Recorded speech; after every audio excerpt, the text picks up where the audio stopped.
تو باجوہ صاحب نے قسمیں اٹھائیں اور اپنی جیب سے قرآن پاک کا نسخہ نکالا چھوٹا اور کہا کہ میں اس پہ حلف دینے کے لیے تیار ہوں کہ عمران خان کے خلاف عدم اعتماد سے میرا کوئی تعلق نہ، میں نے یہ عدم اعتماد کرائی، نہ امریکہ کا اس میں کوئی کردار ہے۔ تو باجوہ صاحب کو میں یہی مشورہ دوں گا وہ ایک انٹرویو دے دیں، سارے حقائق بتا دیں۔ بسم اللہ الرحمن الرحیم، میں ہوں طارق سمیر، ڈیلی ممتاز ڈیجیٹل کے ساتھ۔ ناظرین، آج دو باتیں میں نے کرنی ہیں۔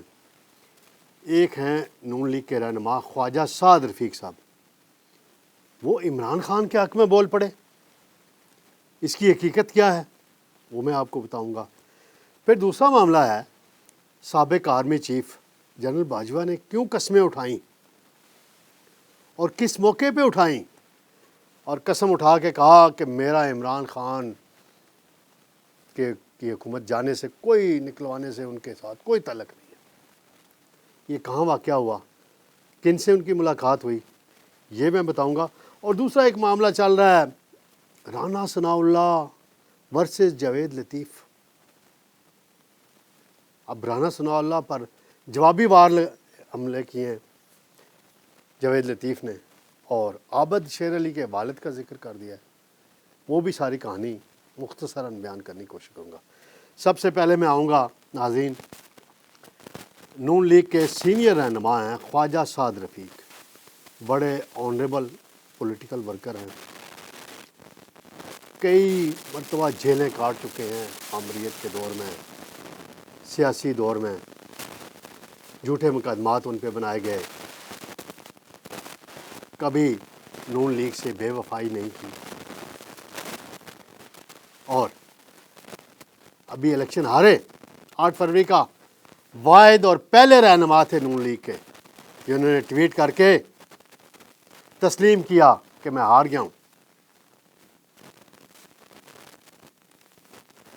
اب کل رات کو میں دیکھتا ہوں، مجھے ایک دوست نے بھیجی ویڈیو جس میں یہ ظاہر کیا جا رہا تھا کہ عمران خان کے حق میں گواہی دے دی، اللہ الحق سچ باہر آ گیا کہ سعد رفیق کہہ رہا ہے عمران خان کو سازش کر کے نکالا گیا، عمران خان پاکستان کی ترقی کر رہا تھا۔ مختلف پلیٹ فارم پہ یہ سوشل میڈیا ویڈیو چلی، تو میں نے اس کی حقیقت جاننے کے لیے ایک ایکسپرٹ بندے سے بات کو بھیجی۔ اس نے مجھے کہا کہ یہ فیک ہے، اس میں کوئی ڈبنگ کی گئی ہے، کوئی ایڈیٹنگ کی گئی ہے اور آواز مکس کر کے وہ لگائی گئی ہے۔ یہ کام نون لیگ بھی کرتی رہتی ہے اور بھی لوگ کرتے رہتے ہیں، اور پی ٹی آئی تو اس میں نمبر 1 پہ ہے، وہ کیا پاپولیرٹی کے نمبر 1 پہ، تو وہ اسی طرح بناتے ہیں چیزیں۔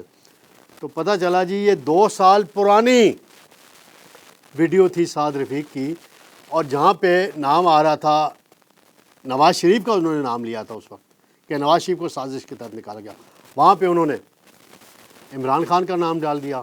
جہاں پہ عمران خان کا نام انہوں نے لیا تھا اور وہاں پہ شہباز شریف کا نام ڈال دیا، اور کچھ فکرے ایڈ کر کے وہ چلا دی گئی۔ انہوں نے فوری طور پہ وضاحت کی، ٹویٹ کر دیا، اور وہ ویڈیو بھی، اصل ویڈیو بھی موجود ہے سوشل میڈیا پہ، اور جعلی ویڈیو بھی موجود ہے۔ تو یہ بیانیہ ایک بنانے کی کوشش کی جاتی ہے ہر روز۔ ایک بیانیہ بھی چند دن پہلے بنایا گیا کہ بشرا بی بی کو زہر دیا گیا۔ اب سارے میڈیکل ٹیسٹ ہوئے ہیں، کسی پیمز اسپتال کے ٹیسٹ نہیں ہیں ناظرین۔ اسلام آباد میں ایک سب سے بہترین اسپتال مانا جاتا ہے الشفا اسپتال، وہاں کی رپورٹس ہیں، اور بشرا بی بی کی عمر 53 سال لکھوائی گئی اس میڈیکل رپورٹ میں، موجود ہے، کوئی اگر چیلنج کرنا چاہے گا تو میں پیش کر دوں گا۔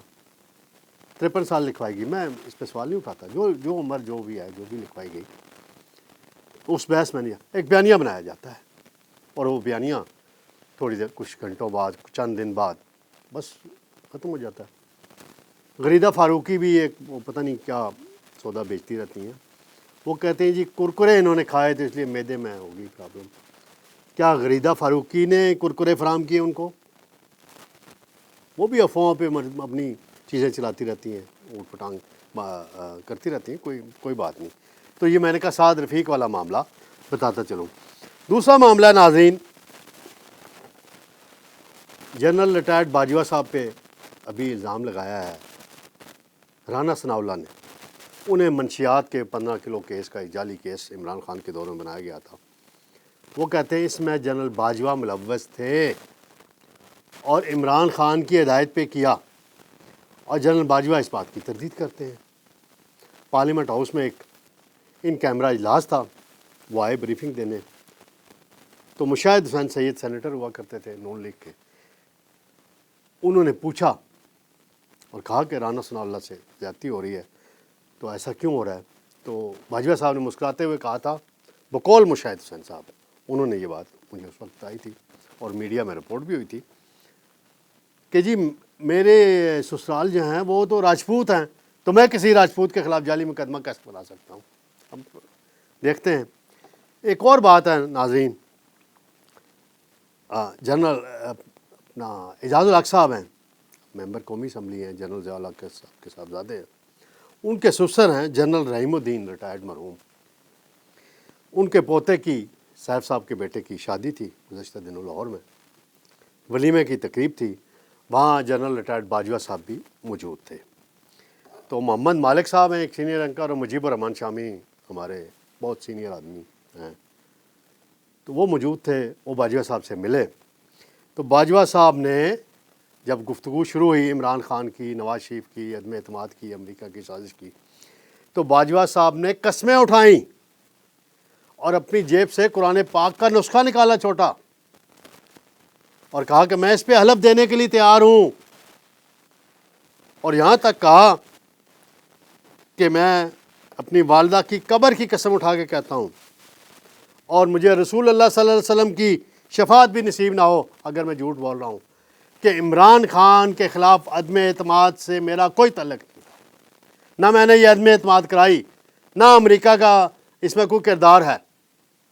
اب اس بات کا فیصلہ تو ناظرین نہ میں نے کرنا نہ آپ نے کرنا، عمران خان صاحب یہ الزام لگاتے تھے، اب وہ قرآن پاک اٹھا رہے ہیں، پہ حلف دے رہے ہیں بقول مجیب الرحمان شامی صاحب کے اور مالک صاحب کے، کیونکہ ان کی ملاقات ہوئی ہے، انہوں نے یہ کہانی بیان کی ہے.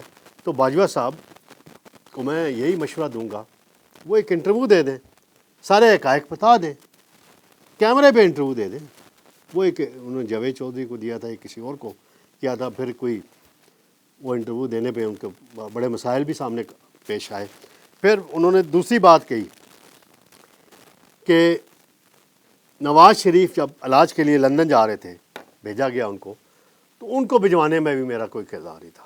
میں اس بات سے تھوڑا سا اختلاف کروں گا باجوہ صاحب سے عزت و احترام کے ساتھ. پھر جو توسیع کی بات ہوتی ہے، ایک آخری مرتبہ جو جب نئے آرمی چیف کی اپائنٹمنٹ ہو رہی تھی، شہباز شریف وزیر اعظم بن چکے تھے، تو انہوں نے کہا میں نے توسیع کی نہ خواہش ظاہر کی اور نہ ہی کسی کو مجبور کیا، میرے بارے میں جھوٹ بولا جاتا ہے. تو میرے پاس چند نون لیگ کے رہنماؤں کی گفتگو موجود ہے. ملک احمد خان آج کل اسپیکر ہیں، وہ گئے لندن نواز شریف کے پاس ایکسٹینشن کی تجویز لے کے. شاہد خاقان عباسی صاحب تجویز لے کے گئے. کچھ ریٹائرڈ جرنیل باجوہ صاحب کے پاس گھر گئے کہ بھئی آپ ایکسٹینشن سے پیچھے ہٹ جائیں، یہ نہ کریں، مسائل ہو جائیں گے، بڑا مسئلہ ہو جائے گا. تو اب قسمیں اٹھانا ان کا رائٹ ہے، لیکن یہ بھی ایک فیکٹ ہے، باجوہ صاحب کو دیکھنے کی ضرورت ہے. آخری بات ہے ناظرین، میاں جاوید لطیف بڑے غصے میں ہیں. کل بھی میں نے کہا تھا کہ اگر رانا تنویر صاحب شیخو پورہ سے ہار جاتے تو جاوید لطیف کو ٹھنڈ پڑ جانی تھی. وہ ایک پارٹی میں ہیں، وہ لوکل مخالفت بھی ہے، اور رانا تنویر صاحب 1985 سے قومی اسمبلی کے ممبر آ رہے ہیں، بڑے سینئر رہنما ہیں، اور انہوں نے اپنی دوستی قربان کر دی چودھری نثار کے ساتھ، لیکن نواز شریف کے ساتھ کوئی بے وفائی نہیں کی. میں بہت سی باتوں کا عینی شاہد ہوں، کیونکہ میرا رانا تنویر صاحب سے ایک بڑا تعلق ہے، چودھری نثار صاحب سے میرا ایک تعلق رہا ہے، ساری دنیا جانتی ہے.